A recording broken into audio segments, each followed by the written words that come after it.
Pessoal, então vamos lá dar continuidade então, à nossa aula. Paramos aqui falando sobre o que é um psicofármaco, certo? Então, agora sim, falar um pouco sobre medicação, né? O que são esses psicofármacos? Né? São drogas, né? São fármacos cujo o principal uso é modificar as funções psíquicas normais ou alteradas. Portanto, não curam o doente mental, apenas diminuem o seu sofrimento. Então, olha só. Qual que é a função do psicofármaco? A função do psicofármaco é fazer uma alteração no funcionamento cerebral e fazer com que essa alteração possa diminuir, melhorar a qualidade de vida, diminuir a sintomatologia que aquele paciente em sofrimento mental venha a ter. Né? Então, ela não cura. Né? O objetivo não é curar, é tratar. O tipo de psicofármaco, assim como o tempo de utilização e as dosagens, vão depender do tipo de sintoma que se deseja combater e da maneira como reage o organismo do usuário. Então, cada pessoa reage de uma forma a um psicofármaco. Né? Então, daí a importância possivelmente vocês já ouviram falar, né, que o paciente está ainda se ajustando às doses, está se ajustando às medicações, principalmente quando nós falamos em pacientes em sofrimento mental. Né? Porque de fato é assim. Cada organismo responde de uma forma a esse tipo de tratamento com psicofármacos. Tá? Então não é muito fácil de acertar a dose, tá, desse tipo de tratamento, tá? E nem medicação. Podem ser classificados como antidepressivos, estabilizador de humor, anticonvulsivantes, antipsicóticos ou neurolépticos, tá? Benzodiazepínicos ou ansiolíticos e psicoestimulantes. Tá? Esses são os principais classes de medicações que vocês vão ter conhecimento frente ao tratamento de doenças de sofrimento mental. Tá bom? O que são os O que são os psicanalépticos? São drogas que atuam aumentando a atividade psíquica normal ou diminuída. Então, o psicanalético, ela é um estimulante, tá, do sistema nervoso central. Ela aumenta a vigília, ela aumenta o desempenho, tá, do cérebro humano. Por exemplo, a cafeína. Café, né? Mas você estava tomando, você está com soninho, está meio cansado, toma um café, ele aumenta o estado de alerta. Né? O café, professor? Não, o café em si, né? O cafezinho, ele contém cafeína. A cafeína, ela é um psicoestimulante, tá? E assim como a anfetamina, né? Também. Combatendo, e isso daí, gente, a gente utiliza para quê? Não nesse caso, né, gente? Isso é só um exemplo aqui para vocês.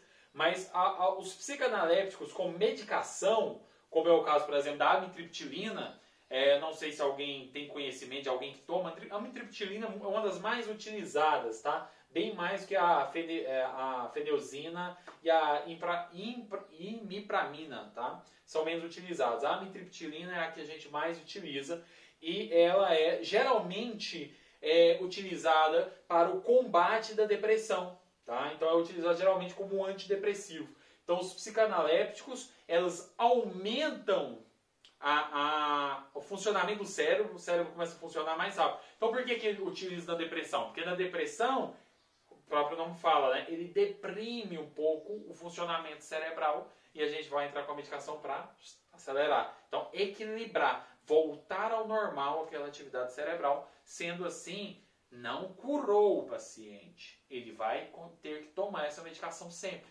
Não pode deixar de tomar a medicação. Compreende? Então, o principal que vocês vão ver é a amitriptilina. Essa, com certeza, boa parte da turma já ouviu falar nela, né?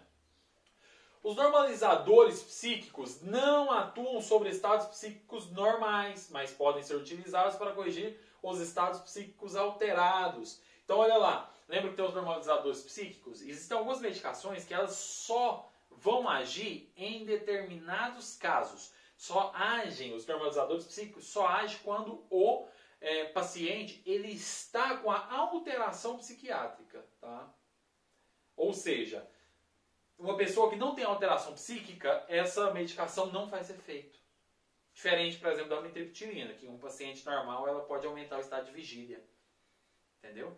Ela aumenta o estado de vigília, pode, por exemplo, gerar insônia no paciente que é normal.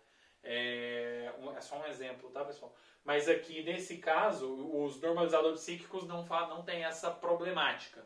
Né? Eles não alteram quando a função psíquica está normal. Tá? Então, atuam de duas formas diferentes. Normalizando o humor ou prevenindo distúrbios afetivos, como é o caso dos eutímicos ou normalizadores do humor. Né? Por exemplo, sais de lítio, muito utilizado. Esse sais de lítio, a gente utiliza muito ele para... falei agora há pouco. Bipolar, síndrome bipolar. Paciente bipolar, porque como que é complicado o bipolar? O bipolar ele vai apresentar fases de mania, ou seja, alegria exacerbada, e fases de depressão, com a tristeza exacerbada. Então você precisa de os sais de lítio são utilizados por isso, porque eles são normalizadores do humor. Então ele pega quando está lá em cima e abaixo, quando está lá embaixo ele aumenta. Então ele faz isso, né? Ele vai regular, digamos assim, essas alterações do humor, essa flutuação, principalmente sais de lítio, tá? Ou como energizante ou estimulante da memória, tá? Em distúrbios do envelhecimento também a gente utiliza essas medicações normalizadores psíquicos também para estimulante de memória, mas relacionado principalmente ao envelhecimento. Aqui é normal. Vamos lá? Antidepressivos, adivinha para que serve, né? Atuam de diferentes formas de acordo com o histórico do paciente e a suspeita da causa e gravidade de depressão. Então lembra que eu falei para vocês que a causa pode ser intrínseca ou extrínseca da depressão? Pode ser algo relacionado ao meu organismo, como pode ser relacionada à minha vida mesmo, digamos assim, né? Fatores mais emocionais e tudo mais. Ou pode ser a somatória dos dois também. E também pode ser, essa depressão também pode ser mais leve, pode ser moderada e pode ser grave. Então, a depender disso, a gente utiliza determinados antidepressivos. Existem os inibidores seletivos da recaptação da serotonina, tricíclicos, inibidores seletivos da noradrenalina e serotonina, entre outros. Aqui são só alguns exemplos. Não precisa saber disso, gente? Não precisa, né? Óbvio. É só alguns exemplos que a gente... só para vocês conhecerem mesmo, tá? São hormônios, tá? Noradrenalina e serotonina são alguns hormônios que nós temos no corpo, que possuem infinitas funções, muitas funções mesmo, tá? E os principais fármacos que a gente vai ver como antidepressivo, nem preciso falar. Esses daqui, eu garanto que vocês conhecem a boa parte deles. Fluoxetina, né? Muita gente conhece. Sertralina, paroxetina, citalopram, bupropiona. Tá? A bupropiona também é utilizado para paciente que está parando de fumar. Todas essas medicações, gente, elas pertencem a essa classe, mas não servem só para isso, tá? Não serve só para isso. Então depende do paciente, lembra? Depende do paciente, ele vai tomar uma determinada medicação. Por isso que não é tão fácil. Trazodona, amitriptilina, entre outros, podem ser considerados antidepressivos, apesar de servirem para outras coisas, tá? Como é o caso do BUP, né? O famoso bupropiona. Ajuda a parar de fumar. Estabilizadores de humor, né? Nós temos o lítio, lembra que eu falei ali agora há pouco, né? No bipolar. Elemento mineral encontrado na natureza que auxilia na regulação do humor, sendo usualmente utilizado em transtorno bipolar, aquilo que eu tinha falado para vocês, né? A gente vê muito o paciente falar, tem que fazer contagem de lítio para saber como que está relacionado mais ao bipolar. Os anticonvulsivantes, como o próprio nome fala, né? Medicamentos utilizados com o intuito de prevenir e tratar crise convulsiva. Eu gostaria de deixar um adendo aqui bem rápido. Crise convulsiva, pessoal, eu gostaria só de explicar para vocês. Quem tem aluno que tem crise convulsiva, já vou ensinar como que eu vou agir durante uma crise convulsiva. Geralmente o aluno, quando ele vai apresentar uma crise convulsiva, antes, ele tem a pré-crise, alguns segundos antes, ele começa a apresentar algum estado de um pouco de confusão mental, até que ele começa a ficar catatônicozinho, sabe? Parar, e ele pode desmaiar e depois começar... Ele pode começar a tremer, ou então ele pode começar só a fazer decorticação, né? Fazer assim, começar a salivar muito, o olhinho pode virar. Então são uma série de coisas que pode acontecer. Língua enrola? Não. Não existe isso de que língua enrola. Língua não enrola. Isso é falácia. Não enfia dedo em boca de paciente com convulsão que você vai perder seu dedo. Tá? Não enfia cabo de colher, de garfo na boca. Não há essa necessidade. Ah, professor, mas então o que acontece quando o paciente fica roncando? A mesma coisa que acontece com o paciente que ronca quando dorme. A língua ela é um músculo. Quando você deita com a barriga para cima, quem ronca, ou tem marido que ronca, conhece alguém que ronca, sabe disso. Deita com a barriga para cima, o ronco é muito pior. Por quê? A língua ela é um músculo. Quando você está dormindo ou desmaiado, ela relaxa e cai. Literalmente, ela só cai, ela relaxa e vai para o fundo e começa a atrapalhar a passagem de ar. E na hora que o ar vai passar, vibra. Aí faz um ronco ou fica fazendo aquele barulho estranho. No paciente que está convulsionando, além da língua cair, começa a juntar saliva e atrapalhar. Então o que eu faço então? Você só vai fazer uma coisa. Afasta tudo quanto é coisa que estiver perto da criança que está convulsionando, ou do adulto também. Se posiciona próximo à cabeça dele, ajoelha, senta, faz o que for e segura a cabeça. Só isso que você vai fazer, ó, segura a cabeça. Aí quando eu segurar, lateraliza, põe de lado e fica segurando para a cabeça não bater. Porque o importante é você proteger a cabeça. Deixa o resto do corpo se debater. Mas a cabeça você tem que proteger da criança. E lateraliza. Dê uma leve esticada para cima e de lado. Isso daqui vai abrir um pouco mais a via aérea e vai fazer com que a secreção escorra pelo canto da boca. É só isso. Convulsão, ela é autolimitada. O que significa? Que ela vai passar. São raríssimos os casos que convulsão não para. Agora eu posso ter casos também de convulsão. Tem uma convulsão, a convulsão para. Se eu não trato, dou convulsão de novo, para, dá convulsão de novo, para, dá convulsão de novo, pode levar até a morte do paciente. Tá?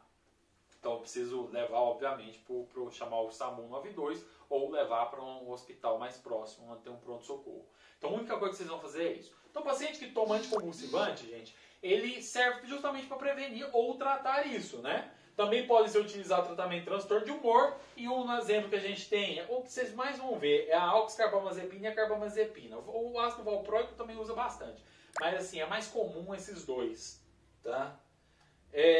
Nós temos também as medicações que são antipsicóticas, vai ficar um pouco maior esse vídeo, mas é porque a gente já vai terminar agora. Possui como característica fundamental sua ação psicotrópica com efeito sedativo e psicomotores. Então, os antipsicotrópicos, ele tem efeito sedativo. Então, em altas doses, ele pode sedar o paciente, tem que tomar cuidado com isso, com o antipsicotrópico. E também ele tem uma ação psicotrópica para efeitos psicomotores, né? Então, auxilia nessa parte. Usados do tratamento de sintomáticos de psicoses, principalmente a esquizofrenia. Então, geralmente, o paciente com esquizofrenia, a gente vai utilizar medicações antipsicóticas, tá? Mas como ele tem efeito aqui em cima, eu falei para vocês que ele tem efeito sedativo, eles também podem ser utilizados como anestésicos, tá bom? Então, a gente tem principalmente aqui haloperidol, que é o famoso Aldol, tá? Clopromazina, quetiapina e risperidona. São medicações mais utilizadas, tá? Principalmente para o paciente que está em psicose, em surto psicótico. A gente utiliza geralmente muito o Aldol, mas os outros também utilizam. Mas o Aldol é o mais comum que vocês vão ter, tá? Que é o haloperidol, é o mesmo. Temos também os benzodiazepínicos, esses são famosérrimos, né? Que são os ansiolíticos. Por quê? Porque eles produzem um efeito ansiolítico, ou seja, ele vai tratar paciente que tem principalmente problemas com a ansiedade, né? Aqueles distúrbios que a gente falou lá atrás relacionados à ansiedade. Então, transtorno obsessivo compulsivo, né? TAG, que é o transtorno de ansiedade generalizada, síndrome do pânico, a gente trata geralmente com benzodiazepínico / ansiolítico. Né? Então, ele tem um efeito para fazer tanto relaxamento quanto também sedação. Então, também tem que tomar cuidado. Né? São excelentes relaxantes musculares, mas também tem ação anticonvulsivante, assim como aquelas medicações que a gente discutiu agora há pouco. Geralmente tem ações mais curtas até intermediárias. Quais são as medicações? Os PAN da vida, né? O ZAN, né? Alprazolam, clonazepam, bromazepam, midazolam. Midazolam é utilizado como sedativo potente, tá? Então Então tem que tomar muito cuidado com essas medicações, porque em alta dose pode causar sedação, tá? Pode dar uma parada respiratória no paciente, você mata o paciente. Então muito cuidado com essas medicações, né? Então a gente sempre tem que tomar cuidado. Paciente, aluno que bebe esse tipo de medicamento, muito cuidado para não tomar em excesso, tá? Esses são os principais. E agora os de longa ação, que é o diazepam e o cloxazolam, que são ansiolíticos. Aqui alguns ansiolíticos mais, alguns outros, né? Diazepam, lorazepam, clonazepam, alprazolam, flurazepam, são todos ansiolíticos, tá? E são da classe dos benzodiazepínicos. Serve para isso, causa relaxamento, deixa o paciente mais tranquilo. Então é principalmente para tratar distúrbios relacionados à ansiedade, tá bom? E nós vamos falar um pouquinho sobre terapias psicossociais. Por quê? Porque não é só o medicamento que trata, gente. Não é só a medicação que trata o paciente, tá? Então nós temos que entender que as terapias psicossociais que envolve a escola, envolve a família, envolve a inserção em grupos, né? Para que esse paciente ele tenha contato com mais pessoas e tudo mais, é de extrema importância para o tratamento, tá? Muitas vezes, gente, essas terapias elas servem para auxiliar para os profissionais. É uma forma como a gente tem de auxiliar a melhor convivência do paciente em outros meios. Então, assim, no município aqui próximo, né, no município de Itaporanga, tem um trabalho bem bacana lá de ecoterapia. Só um exemplo, né? Onde leva não só pacientes em sofrimento mental, mas também outros tipos de pacientes para fazer trabalho com animais, né? No caso com cavalo, né? Para ele então o paciente vai ter contato com a natureza, vai ter contato com o animal, né? Vai ver como que cuida, ajuda a cuidar, vai andar a cavalo. Então uma série de coisas isso traz junto com a terapia medicamentosa uma melhor adaptação do paciente a realidade, a todos os estímulos externos que ele vai receber. Que no fim das contas é isso que faz quem nós somos. É como que eu vou agir diante de todos os estímulos externos que a gente recebe, né? Então isso ajuda muito, muito, muito, muito, muito, tá? Então terapias psicossociais a gente pode dividir em psicoterapias e terapias pela atividade, né? Todas são muito boas pela atividade. Tem terapia relacionada a esporte, relacionada a pintura, arte, né, no geral. E temos psicoterapias também, com grupos de roda de conversa, de troca de experiência, que é muito legal. Tem um seriado, não sei se todos gostam, né? Para quem gosta de Netflix, tem um seriado da Netflix que se chama Atypical, que acompanha um adolescente que tem autismo dentro da escola. É muito interessante, é muito interessante. E é muito boa a série. É uma série um pouco de comédia, né? Comédia e drama. E é muito boa. Então isso eu recomendo para vocês também, apesar de não ter colocado. Por quê? Porque ele mostra justamente como que a escola ela pode ser importante para um paciente desse tipo, por exemplo, um paciente autista, né? Então é muito interessante, recomendo bastante para vocês, tá? Pessoal, a gente vai ficar por aqui. Agora eu vou passar para vocês uma atividade. Qualquer dúvida que vocês tenham, eu peço que vocês possam estar perguntando no grupo, que eu vou tentar estar esclarecendo melhor para vocês, tá bom? Então vamos ficar por aqui, tenham uma boa tarde.